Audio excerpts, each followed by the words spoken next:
Tengo algo para decirte, algo para contarte y quiero que seas bendecido. Bienvenido a mi podcast. Bienvenidos a nuestro segundo episodio de la serie Lo que siempre creí que la Biblia decía y no era así. Hoy vamos a hablar de la historia del joven rico. Esto lo podemos encontrar en Mateo, capítulo 19, versículo 16 al 22. Se los voy a leer, entonces podemos ir entrando en el tema de hoy. Dice así: Alguien se acercó a Jesús con la siguiente pregunta: Maestro, ¿qué buena acción tengo que hacer para tener la vida eterna? ¿Por qué me preguntas a mí sobre lo que es bueno? Respondió Jesús. Solo hay uno que es bueno, pero para contestar a tu pregunta, si deseas recibir la vida eterna, cumple los mandamientos. ¿Cuáles?, preguntó el hombre. Jesús le contestó: no cometas asesinato, no cometas adulterio, no robes, no des falso testimonio, honra a tu padre y a tu madre, ama a tu prójimo como a ti mismo. He obedecido todos esos mandamientos, respondió el joven. ¿Qué más debo hacer? Jesús le dijo: si deseas ser perfecto, anda, vende todas tus posesiones y entrega el dinero a los pobres y tendrás tesoros en el cielo. Después ven y sígueme. Cuando el joven escuchó lo que Jesús le dijo, se fue triste porque tenía muchas posesiones. Entonces, acá tenemos la historia de este joven. Al leer los tres evangelios, Mateo, Marcos y Lucas, nos damos cuenta que era rico, nos damos cuenta que era un gobernante, nos damos cuenta que era un joven. Esta historia enseña una de las lecciones más profundas porque contiene la base total de la diferencia entre la idea correcta y la equivocada de lo que es la religión. Muy bien. Este joven, como ya conocemos, se acerca a Jesús. Pero se acerca a Jesús de una manera distinguida. Lo primero que este joven le dice a Jesús cuando está con él es: ¿qué debo yo hacer? El hombre que vino a Jesús, este joven, estaba buscando lo que él llamaba la vida eterna. Estaba buscando, no sé, la felicidad, la satisfacción, la paz con Dios.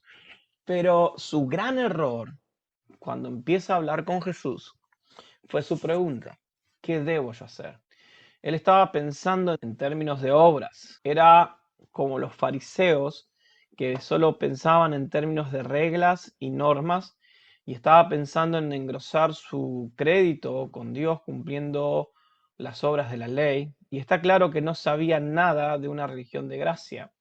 Así que Jesús trató de conducirle, y quiero que me presten atención en esto, Jesús trató de conducirle al punto de vista correcto.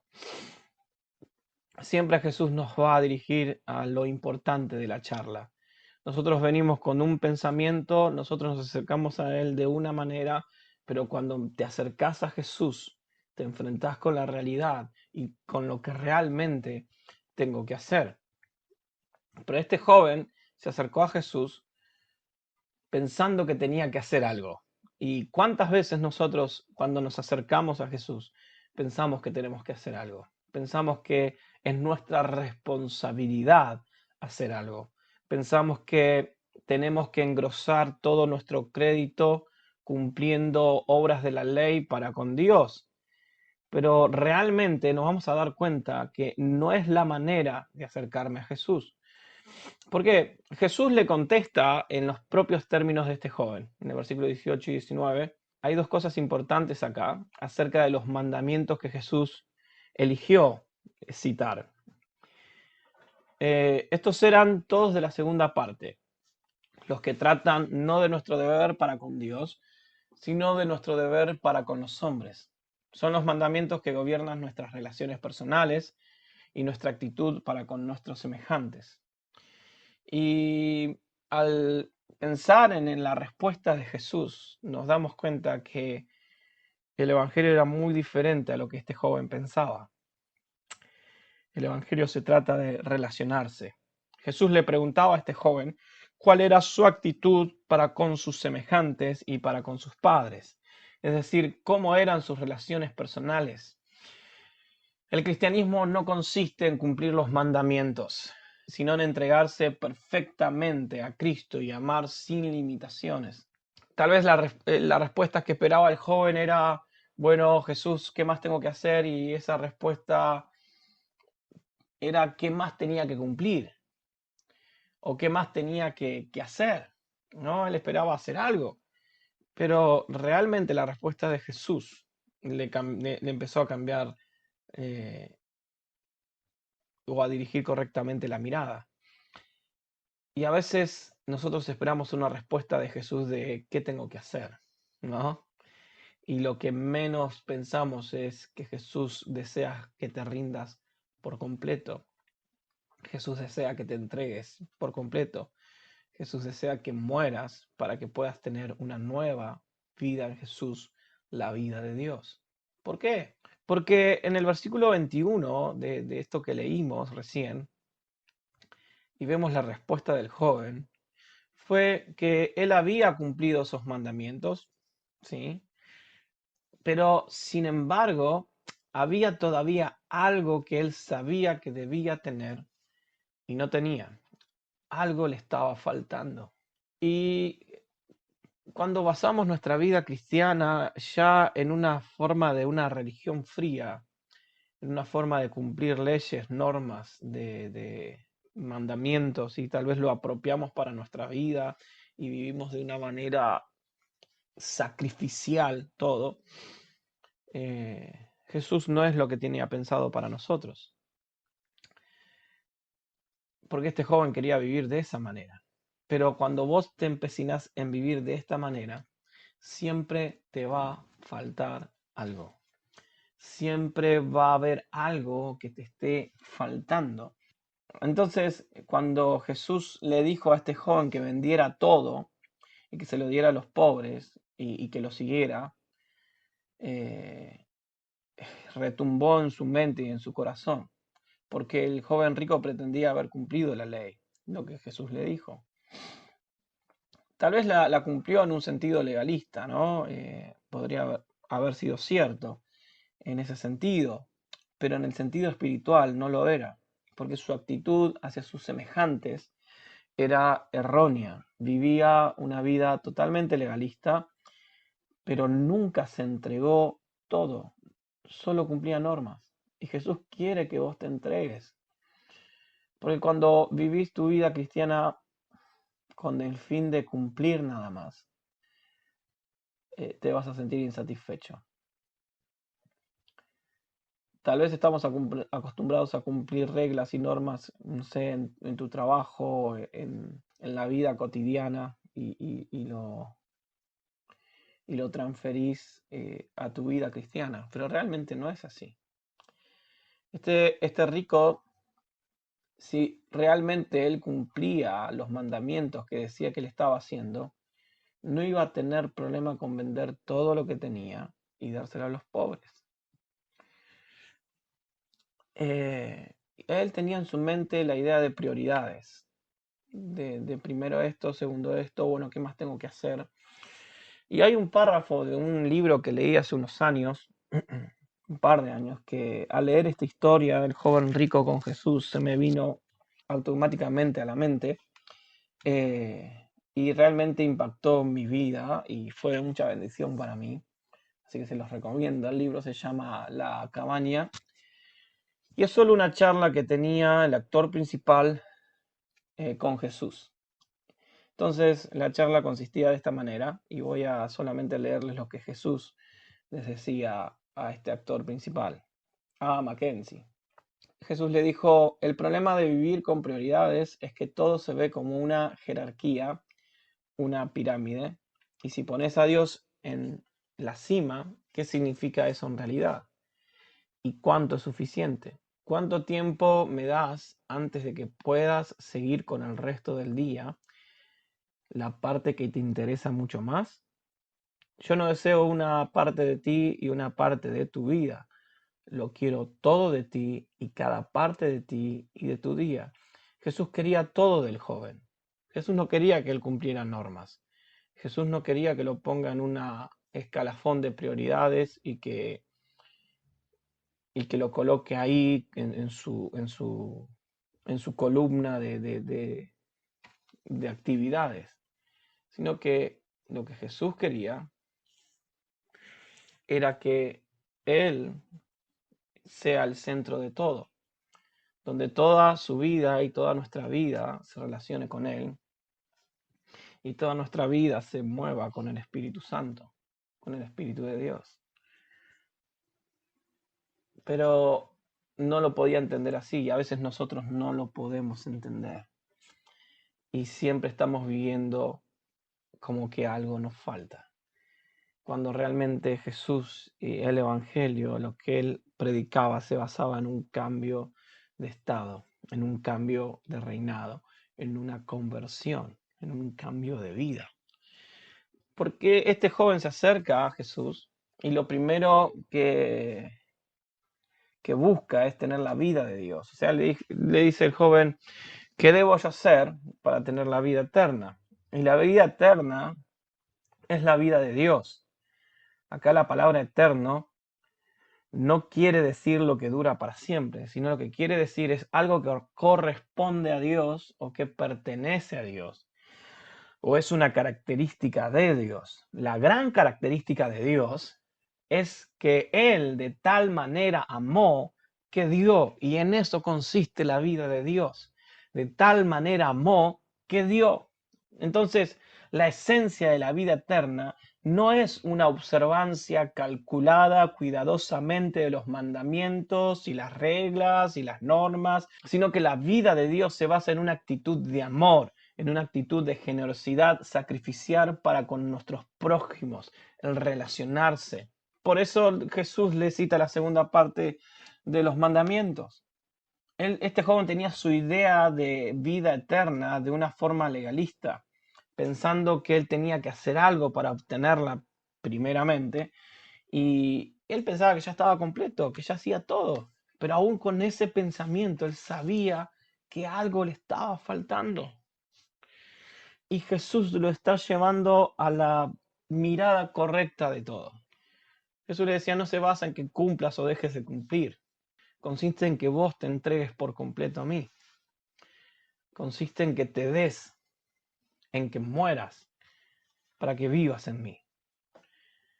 Si quisiéramos encontrar la vida eterna, la felicidad, el gozo, la paz de la mente, la serenidad del corazón, no va a ser que amontonemos en una balanza crédito con Dios, o guardando mandamientos y observando leyes y normas, como pensaba este joven rico.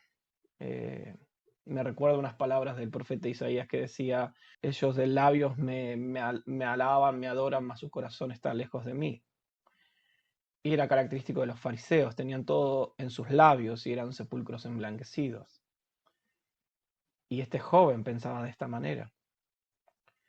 Él estaba con este pensamiento de guardar mandamientos, observando las leyes, normas. Y la vida de Dios la vamos a encontrar reproduciendo la actitud del amor y del cuidado de Dios para con nuestros semejantes y teniendo una relación íntima, cristocéntrica. Ese es el kit de la cuestión en este pasaje. Entonces, el joven se da cuenta, sus ojos fueron abiertos. ¿Y por qué le dio la espalda a Jesús? El joven volvió la espalda con gran tristeza. ¿Por qué? Porque no aceptó el desafío de Jesús. Entonces esto nos habla que Jesús quiere compromiso. Jesús no quiere estar en una posición secundaria en tu vida. Y si no estás dispuesto a aceptar esto, vamos a tomar la actitud de este joven. Si no estás dispuesto a que Cristo sea el centro en tu corazón, en tu vida, te vas a ir triste, porque querés lo que Él te da, pero no querés que Él sea el centro. Su tragedia era que amaba las cosas más que a las personas y se amaba a sí mismo más de lo que podía amar a otros. Entonces, cualquier persona que ponga las cosas por delante de las personas y al yo antes que a los demás, debe volver la espalda a Jesucristo. El seguir a Jesús no consiste en lo que yo pueda hacer. Esto es lo que nos enseña la historia del joven rico. Y esto golpeó mi corazón. porque a veces mi vida se centraba en tengo que cumplir esto, tengo que cumplir lo otro, y no fallé en esto, fallé en lo otro, y me olvidaba de que una relación con Jesús es amarlo con todo el corazón, es dejar que Él sea el centro de mi vida, es que yo muera todos los días para que Él viva en mí, es que no están mis fuerzas, sino dejarme envolver en su gracia. En cuanto vos mires tu relación con Jesús en lo que vos puedas hacer o lo que vos puedas ofrecerle, siempre va a haber algo que te va a faltar. No te vas a sentir completo. Y pensando en esto, y ya quiero ir terminando con la palabra expectativa. Cuando vivimos este tipo de vida, como la de joven rico, va a llegar un momento en que algo te va a faltar o en que vas a defraudar a Dios, ¿no? Porque pensás que Dios tiene expectativa en vos, en que vas a ser un buen cristiano y vivís con este peso. Pero si pensamos esta palabra expectativa y la idea que hay detrás de ella, es que desconoce el futuro o el resultado. Entonces intenta controlar la conducta para poder obtener ese resultado deseado. Por ejemplo, un padre que es médico y espera que su hijo sea médico y mejor que él, va a intentar y va a tener expectativa en su hijo y se lo va a hacer saber. Entonces va a tratar de lograr, porque desconoce el futuro, que sea un buen médico. Entonces va a tratar a través de la expectativa controlar la conducta. Y esto seguramente lo hemos hecho con nosotros mismos, en nuestro pensamiento de esta relación con Jesús, y tal vez lo hemos impuesto a otros. ¿Por qué? Por la sencilla razón es que no conocemos el futuro, no sabemos qué va a pasar, no sabes qué va a pasar más adelante. Y lo genial de Dios es que no solo conoce mi pasado, no solo Él conoce muy bien mi presente, sino que Él conoce muy bien mi futuro. Y esto me llenó de paz porque Dios es el todo en mi vida. Entonces, nunca voy a defraudar a Dios, porque Él me ve mi vida completa. O sea, si Jesús sabía que Pedro lo iba a negar y 3 veces, y de una manera muy, muy dura, y aún así lo amó, y aún así se entregó por él, y aún así lo llamó, aún así lo escogió. Jesús sabía que Judas lo iba a traicionar, y aún así lo llamó. Jesús sabía muy bien que la humanidad lo iba a rechazar y aún así se entregó igual. No decaigas por un error en tu vida. No permitas que ese error te detenga y tal vez pensás que defraudaste a Dios y no te lo puedes perdonar porque defraudaste a Dios. Déjame decirte algo hoy, no defraudaste a Dios. Lo que Dios desea es que vos tengas una relación con Él, una relación de amor, de amistad, una entrega completa a Él. En eso se basa el Evangelio. No se basa en esfuerzos propios, se basa en una entrega completa de amor a Jesús. El que pierda su vida por causa de mí la ganará, mas el que quiera guardar su vida la perderá. Y cuando me di cuenta de el verdadero mensaje que había en la historia de joven rico, golpeó mi corazón, mi vida, mi mente. Y, y eso afirmó mi relación con Jesús y lo que quería transmitirte hoy. Gracias por escucharme. Nos dimos cuenta que Jesús le estaba pidiendo mucho más que solo vender algunas posesiones. Y deseo y anhelo en mi corazón que esto te haya sido de bendición y te haya llevado tal vez a acercarte un paso más cerca y una relación más genuina con Jesús o afirmado. Y si fue de bendición, te animo a que lo compartas con otros y que este audio pueda correr por todos lados y ser bendición como fue para vos. Gracias por escucharme. Nos reencontramos en nuestro próximo episodio. Dios te bendiga muchísimo.